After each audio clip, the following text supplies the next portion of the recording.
I got quite a thrill from reading the first line of Robin Katzara's bio. What did it say? What did it say? She says she's trembling with fear.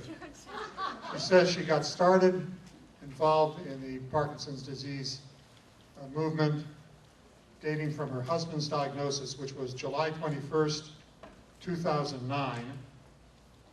The next day she got started on a whirlwind of activities. I'll just tell you a couple of them. The first thing she did was form a PD support group for caregivers at the Mid-Peninsula, and they meet monthly.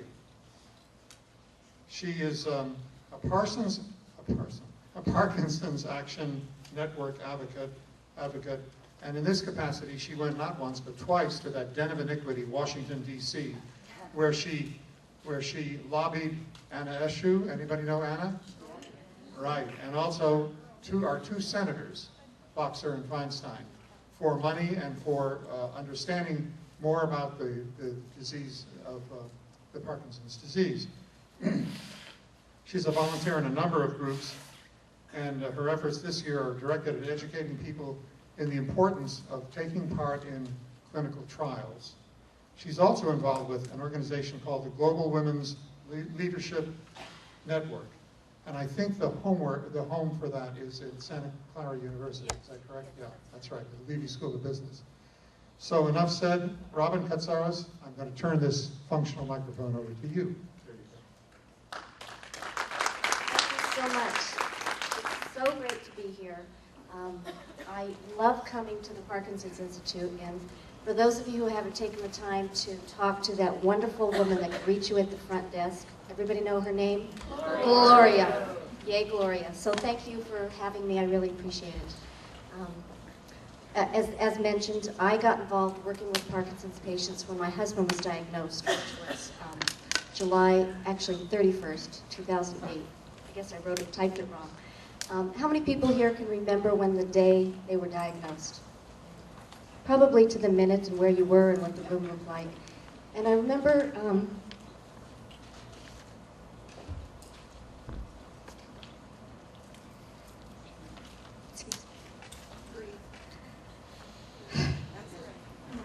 I remember feeling really alone.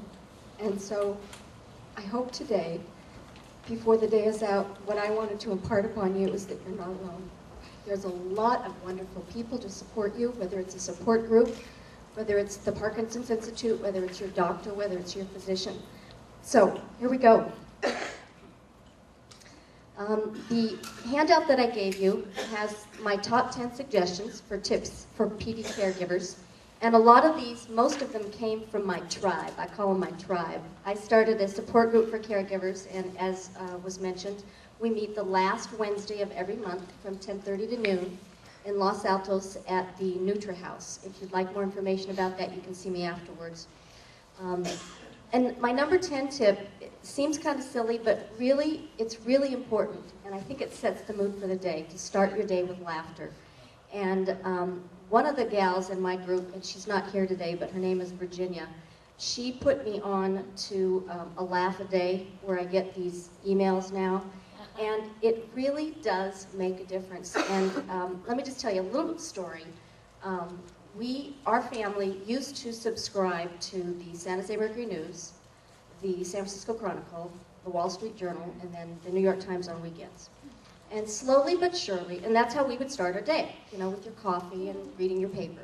And then we gave up San Jose Mercury News, and not too long after that, we gave up the Wall Street Journal. And now we're down to just the weekend paper, just the Sunday paper, the New York Times. And I think part of it is it's kind of not very good to start your day with bad news, and there's a lot of bad news out there. So it's a whole lot better to start your day with laughter. There are websites that you can go to. A couple of them are mentioned here, laughtheday.com, youlaughalot.com. How many people here have iPhones? Or any kind of, okay. You can have, yeah, you might have heard of YouTube. It's a video streaming, and you can run those off of your phone. So if you're a little bit depressed or you're out in the middle of doing something during the day, you can watch a YouTube clip. Or how about watching old reruns of old TV programs? Anybody here remember Candy Camera? Oh my God, they were so funny. They were so funny. And you can get those on your computer screen now. Even though you may not be able to see them on TV, you can bring those back and you can see those on your computer screen. Does anybody watch Curb Your Enthusiasm? Okay, it's a little edgy. I wasn't sure if this would be the target market for it, but Curb Your Enthusiasm runs on HBO. And September, I want to say it was September 12th, there was a fabulous, an entire episode with Michael J. Fox on Parkinson's. And, you know, I'll tell you, that man individually has done more for supporting and finding funding and doing wonderful things for Parkinson's. And one of the things he's really good at is laughing at himself, because laughter is the best medicine. And if any of you get a chance, that is a great episode. My kids who are 23 and 25 said it's probably their all-time favorite, and it's not because their dad has Parkinson's. It's just a funny episode. So there's a lot out there to help you with laughing. I've got a couple things that I'd like to give away. For those of you who have your handout in front of you, one of you has on your handout has a little blue book up in the corner, the right corner. There's also, how many of you know the woman named Maxine? Oh my God, this woman is hysterical, right? Okay. Any of you, somebody out there on your handout has a little tiny yellow star that says "Good for you." Who's got that on their agenda? And then the last thing is, I'd love to watch old movies. This movie isn't terribly old, but has anybody seen this movie? It's called The Little Fockers. Fockers, I said. It's really funny. Anybody have the handout that has a little animal on the front, down at the bottom? It's a little sticker down the corner on the front. Okay, there you go. Who's that over there? Yay. Okay, what's your name? What's your name? Gloria. Okay, you get the video. There you go. You can watch that tonight, have a good time, have a few laughs.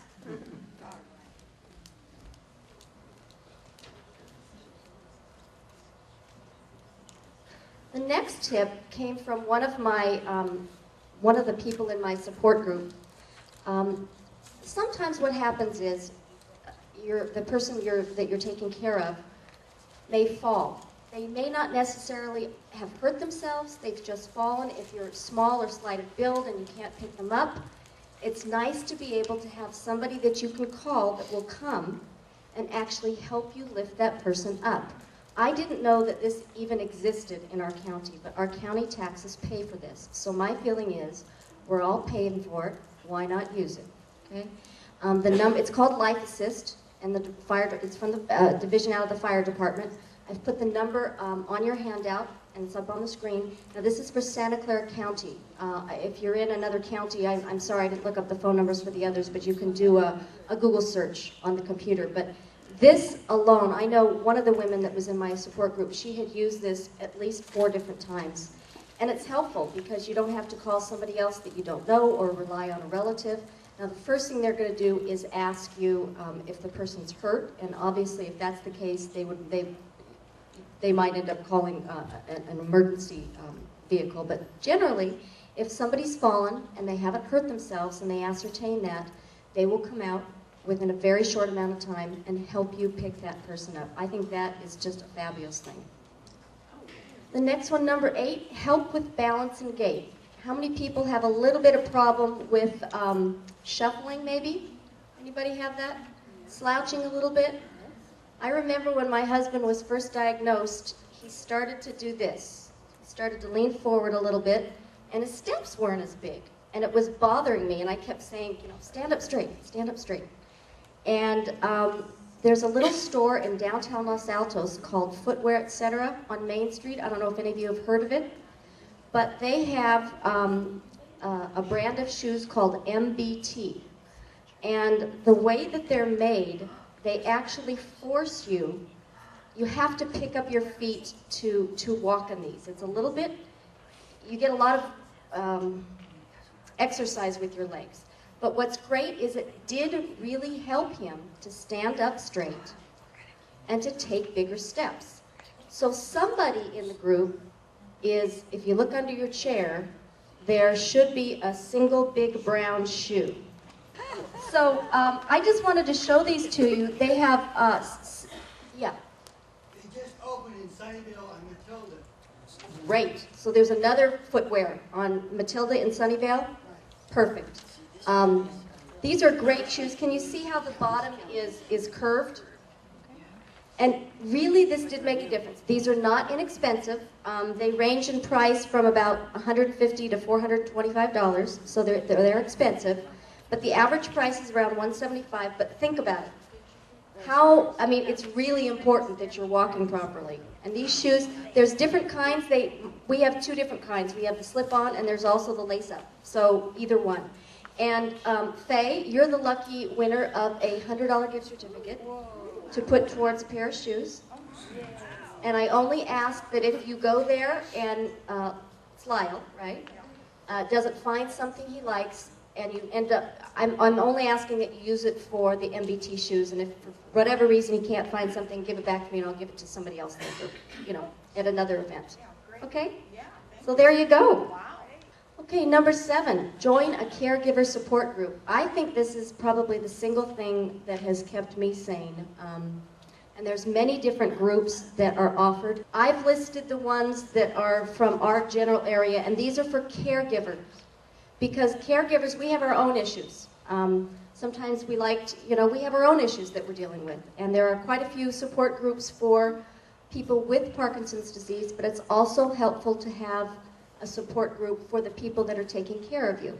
So San Jose, couple different locations in San Jose, Fremont, Menlo Park, Los Altos Hills. There's one in Palo Alto. So there's several, and there is a handout that they have at the very back that is double-sided that has all the support groups for our area. It makes a difference. You know, we laugh, we cry, we go to lunch together. You know, it's really helpful to be able to talk to other people that know exactly what you're going through. So what's great about these is there's something for everyone. I mean, even if you live in San Jose, you know, Los Altos is not that far to go to. Or if you live in Mountain View, Palo Alto, Menlo Park's not too far to go to. So there's lots of different options for different areas. How many people here, just a show of hands, how many people here are involved in a support group? Great. Super. Okay, this is my big push. I probably mention this at least every meeting that I have. Does anybody know what PAN stands for? Anybody involved with PAN? Parkinson's Action Network. They are the unified voice of the Parkinson's community, and they are the people that advocate back in Washington for our senators and our congresspeople for funding. And my people that are in my support group, I sent you out an email this morning that came, I don't know if you got it already, but one of the things I love about the Parkinson's Action Network is they make it really, really simple to make a difference.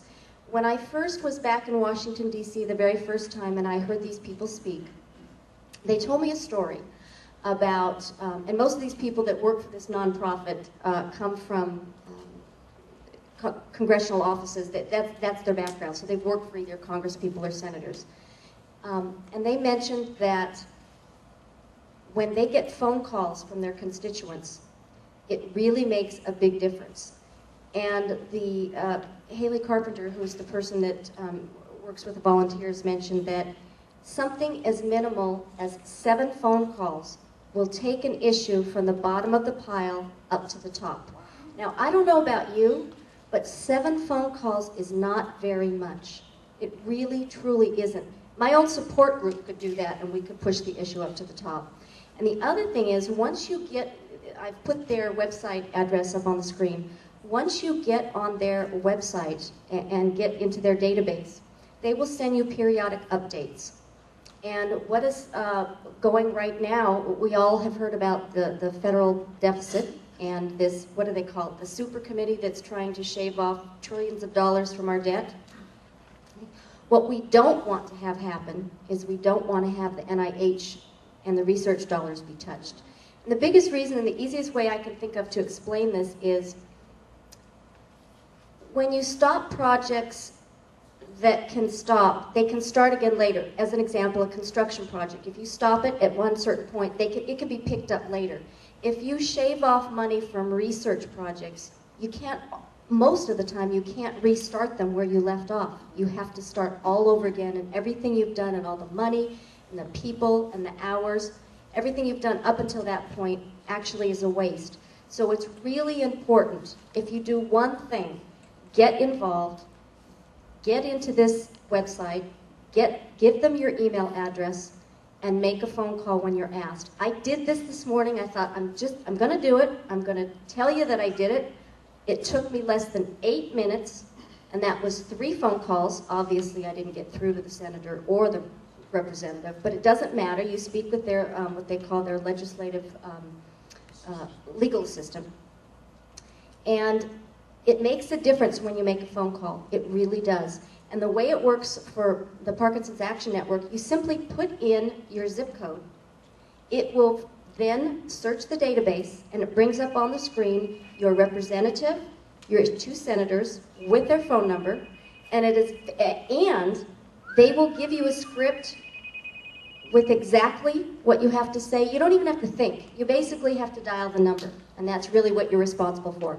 It might seem a little frightening at the beginning, but you're following a script, and it's very, very simple. It's very easy, and I want you to keep in the back of your mind, 7 phone calls can take an issue from the bottom of the pile to the top.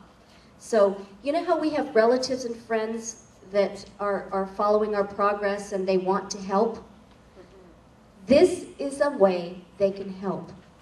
You send them this email, you get them to get into the database, and when you get these, you forward these on to your friends and say, can you help me out? I just need you to either phone, or sometimes it's just to send a message. They do these periodically, but they're really important. So I suggest, and I really would like it if you can do that, it really will make a difference. That's something you personally can make a difference with. Okay, number 5, exercise. I'm probably the worst one to talk about exercise because I basically hate exercise. You know all those people that talk about, oh, I exercise and I get those endorphins and it makes me feel really good?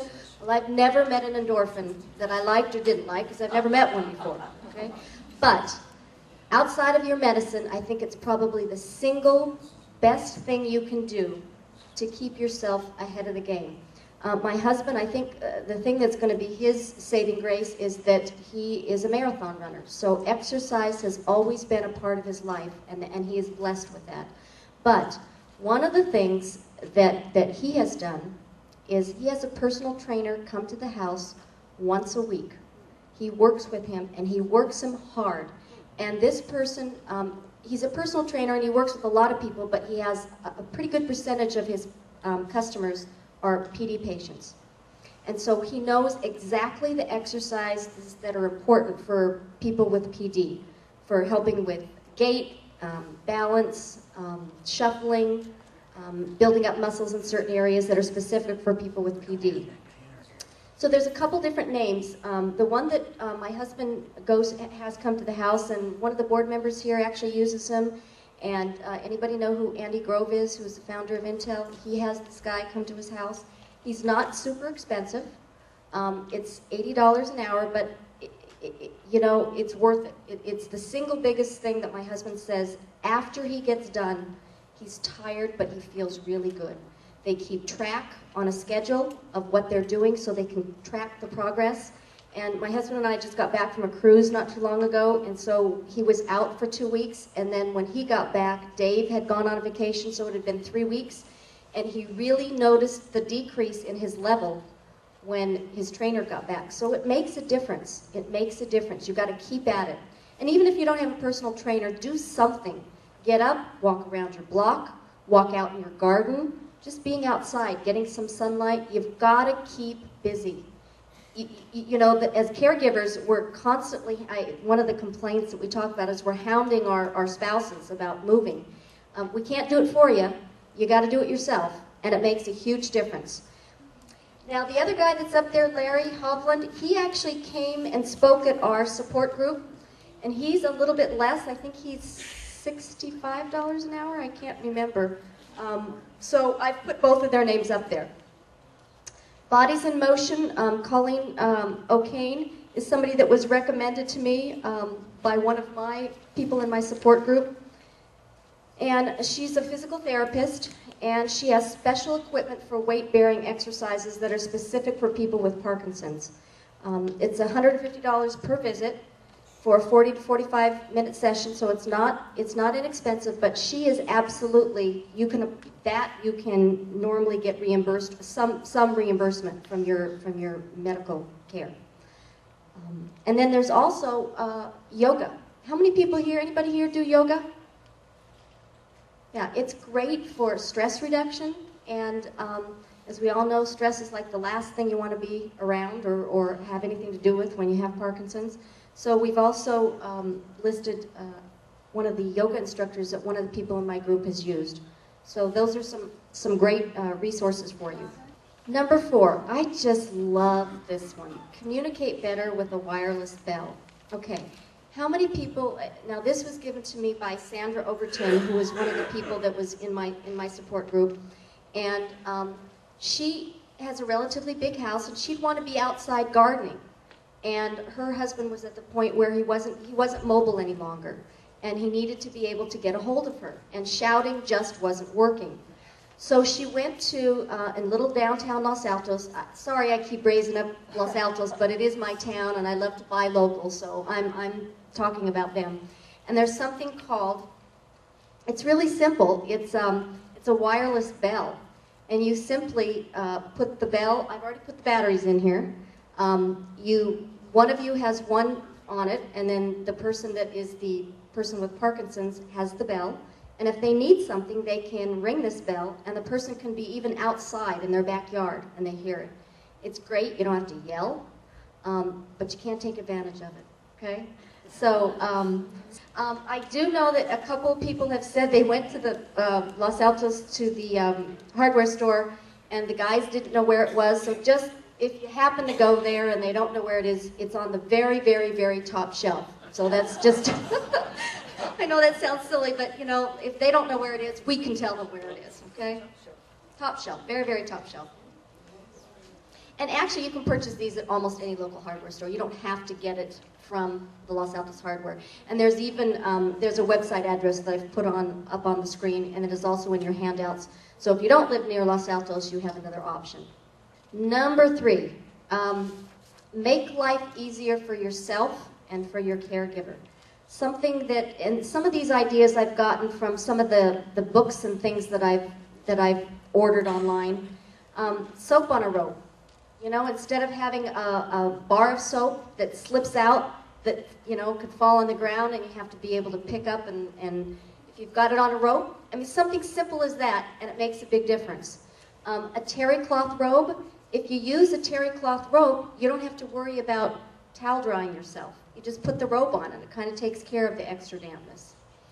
Using silky pajamas. It makes it so much easier to get in and out of the bed, or using silky fabric on chairs.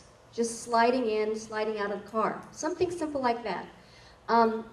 One of the books that I got talked about not leaving home with your debit card. Sometimes when people with Parkinson's get ready to check out, and they're they're trying to get the money and the coins and the bills.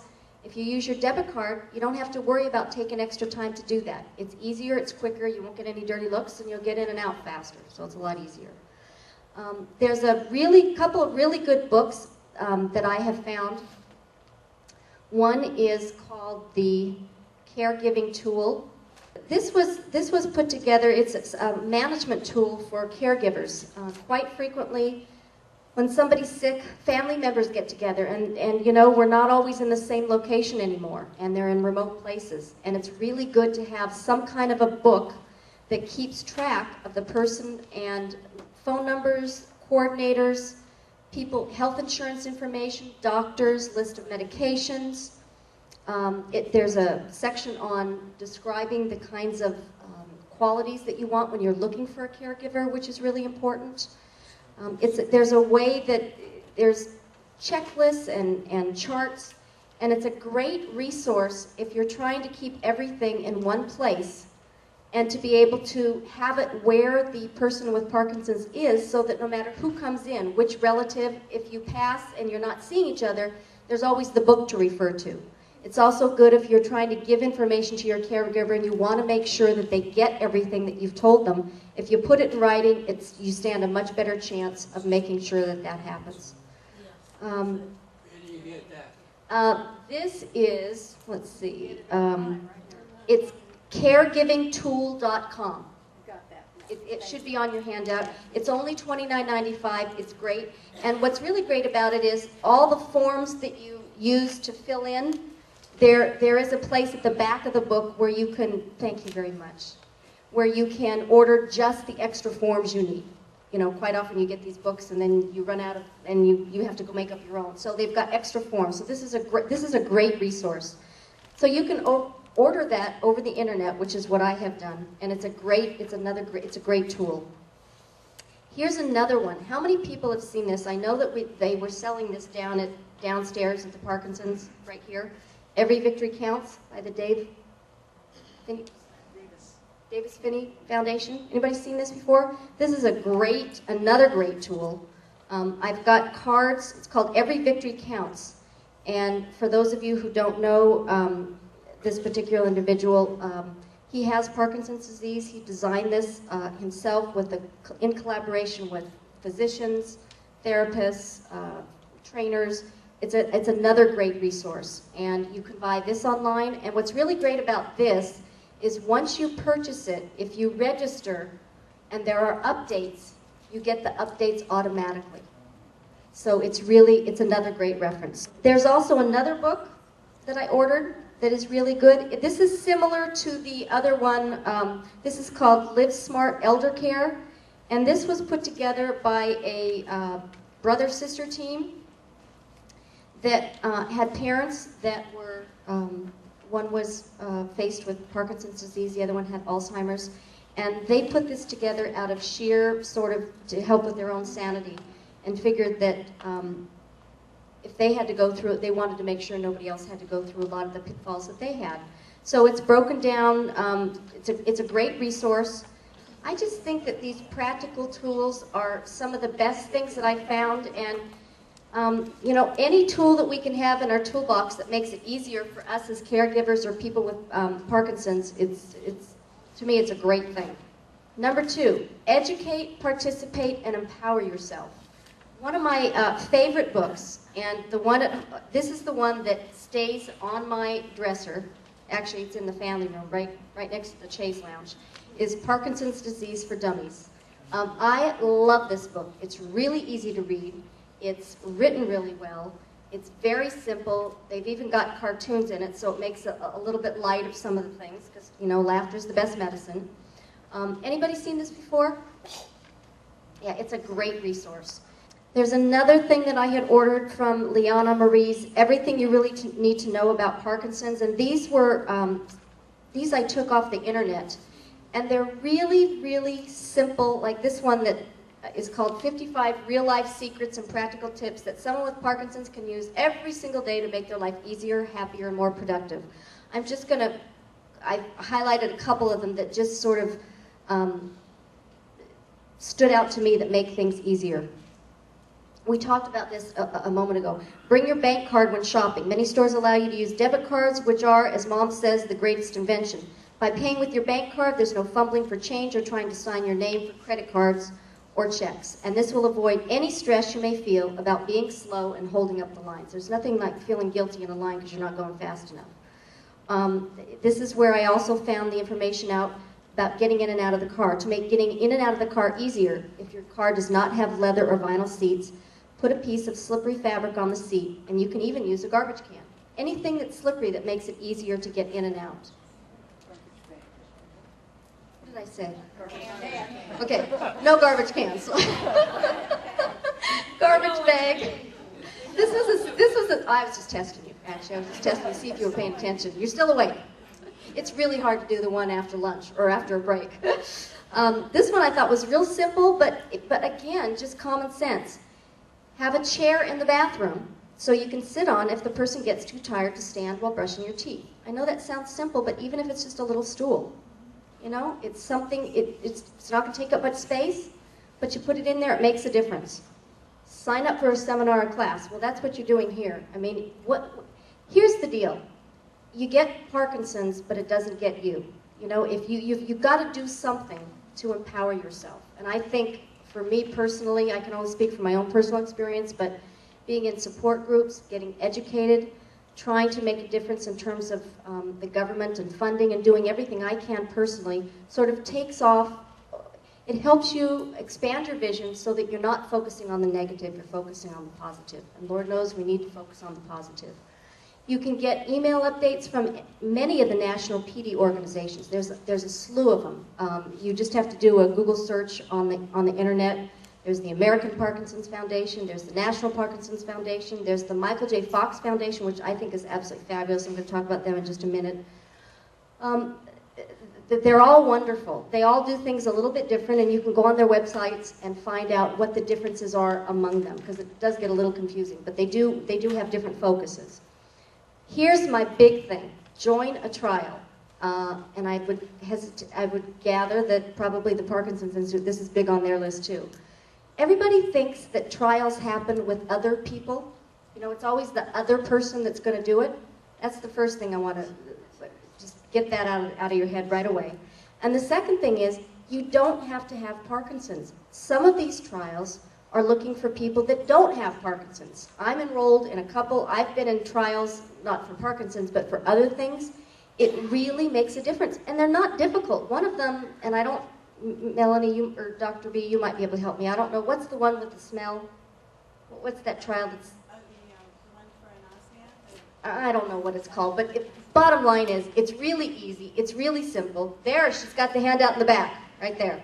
Only if you just need women with PD at this point. Oh, okay. Well, but the bigger issue is what I'm saying is that y'all need to know it's not. Sometimes the person with Parkinson's, they're tired and maybe they don't have the stamina to go through a trial.